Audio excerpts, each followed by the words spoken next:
Everyone, इन्हें hospital से call आ गई थी तो ये भागी भागी वहाँ पे पहुँचती हैं। ये तो शुक्र था कि ओनो को कुछ हुआ नहीं। सोरा तो यहाँ पे उसे हगी कर लेती है, साथ में काफ़ी इमोशनल भी हो गई थी। जैसे ही मोरियो को बिस्तर पे लेटा देखते हैं तो हैरान कि क्या इसने अपनी जान पे खेल के ओनो को बचाया। ऐसा कुछ नहीं था।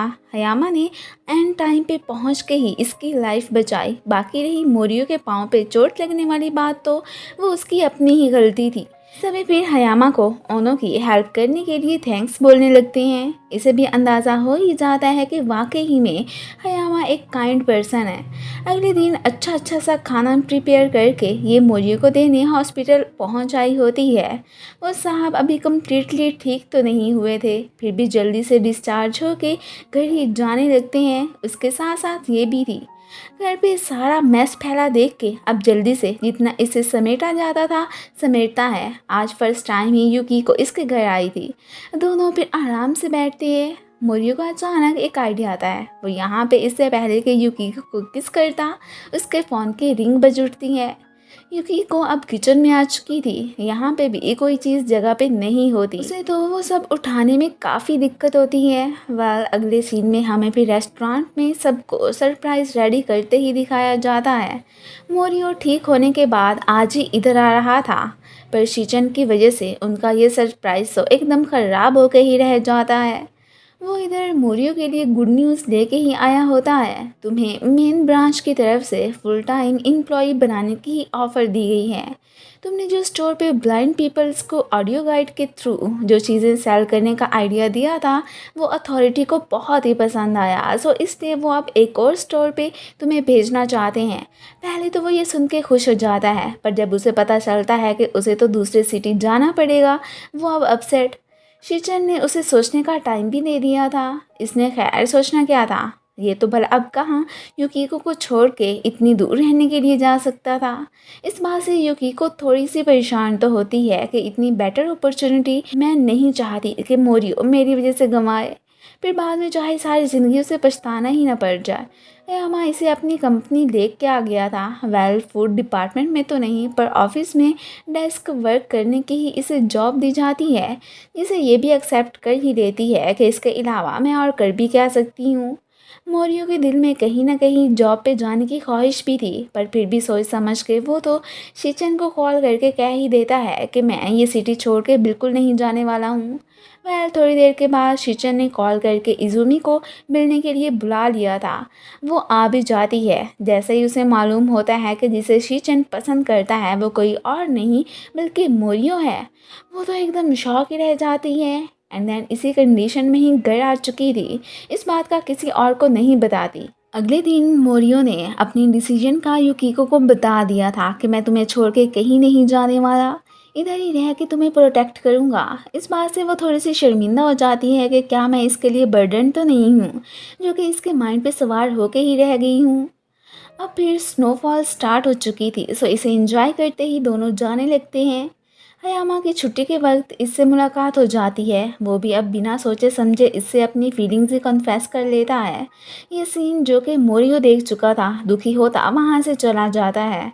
इसने तो हयामा से अपोलोजाइज ही कर लिया था कि मैं तुम्हें जस्ट अपना फ्रेंड ही मानती हूँ, मेरे दिल में अगर कोई है तो वो सिर्फ़ और सिर्फ मोरियो ही है। ये सुन के वो तो एकदम दुखी। इसने अब मोरियो को कॉल करके मिलने के लिए बुला लिया था। जब वो आता है तो अब ये फिर उससे ब्रेकअप की बात कर लेती है। वो एकदम शॉक के ज़रूर ये हयामा के लिए ही मुझे छोड़ रही है। वो उससे ब्रेकअप का रीज़न भी पूछता है, पर ये उसे कुछ नहीं बताती। थोड़ी दूर जाके इमोशनली हो जाती है कि अगर मैंने ऐसा ना किया तो ये कभी भी जॉब पे नहीं जाएगा। फिर हमें एक साल बाद हचिको और हनाओ की शादी का ही सीन दिखाया जाता है। फाइनली उसने तो अपने लव को पा ही लिया था। इस एक साल में इनकी ग्रेजुएशन कंप्लीट हो गई थी। युकीको ने कंपनी में बहुत ही हार्ड वर्क करना स्टार्ट कर दिया था, फिर भी वो मोरियो को साथ ही साथ बहुत मिस भी किया करती है। शादी में हमें मोरियो को भी दिखाया जाता है, जो कि सब कुछ चोरी चोरी ही इंजॉय कर रहा था। अभी तो उसका इरादा युकीको के सामने बिल्कुल भी नहीं आने का था। इसके बाद सीधा वो रेस्टोरेंट जाता है।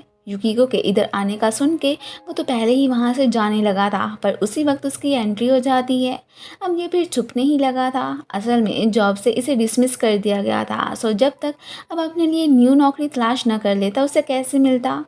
बाकी रही ब्रेकअप की बात, तो उसे आंट अकाने से सारी बात का पता चल गया था कि युकिको ने इससे ब्रेकअप हयामा की वजह से नहीं बल्कि उसके भले के लिए ही किया था कि वो कोई चांस मिस ना करे। अब फिर खुद को प्रूव करके ही वो इसके सामने आना चाहता था। इधर ये दोनों मिलके वेडिंग केक काटते हैं। सभी युकिको के बनाए केक की बहुत ही तारीफ़ें करने लगे थे कि ये बहुत डिलीशियस है। अब मोरियो ही सबकी फ़ोटोज़ बनाने लगता है। अभी तो युकिको को इसकी प्रेजेंस का पता ही नहीं चलता। वर्क पे जाते हुए वो नोट तो करती है कि जैसे उसे कोई देख रहा है, पर खुद को ही कोस के आगे बढ़ जाती है कि ये ज़रूर मेरी इमेजिनेशन ही होनी है। अब आखिर वो इसे कब तक छुप सकता था। फाइनली युकिको को इसका मालूम हो ही जाता है। ये फिर उससे अपोलोजाइज़ करने के साथ साथ उससे ना मिलने की वजह भी बताने लगता है कि इसके अलावा मेरी और कोई भी इंटेंशन नहीं थी। बाकी आंट अकाने से मुझे तुम्हारे ब्रेकअप करने का रीज़न भी पता चल चुका है। सोरा और उन्होंने डेट करना स्टार्ट कर दी थी। युकिको ने एक कुकिंग कॉलेज में ही एडमिशन ले लिया होता है। अपने इस ड्रीम को ही वो अब आगे लेके जाने वाली थी। आज तो शिचन की तबीयत काफ़ी ख़राब होती है। वो जल्दी से हेल्प के लिए इज़ुमी को ही कॉल करके बुलाता है। वो भी आ चुकी थी। इतने अरसे में उसे इज़ुमी की इम्पोर्टेंस का अंदाज़ा हो चुका था कि इसके बगैर अब मैं कुछ भी नहीं हूँ। जब मोरियो इसे देखने आता है तो तब ना सिर्फ ये अपनी फीलिंग्स उससे कन्फेस करता है बल्कि इतना भी बता देता है कि अब मैंने अपनी लाइफ गुजारने के लिए किसी और पर्सन को चूज़ कर लिया है। मैं जानता हूँ कि तुम और मैं एक कभी भी नहीं हो सकते हैं। तुम्हारी लाइफ में युकिको ही हमेशा फर्स्ट आती है। सो तभी मैंने भी फिर किसी और से ही अपनी फीलिंग्स जोड़ ली। इज़ुमी से अपनी कन्फेशन करके वो तो अब कम्प्लीटली उसी पे ही रिले करने का डिसाइड कर चुका था।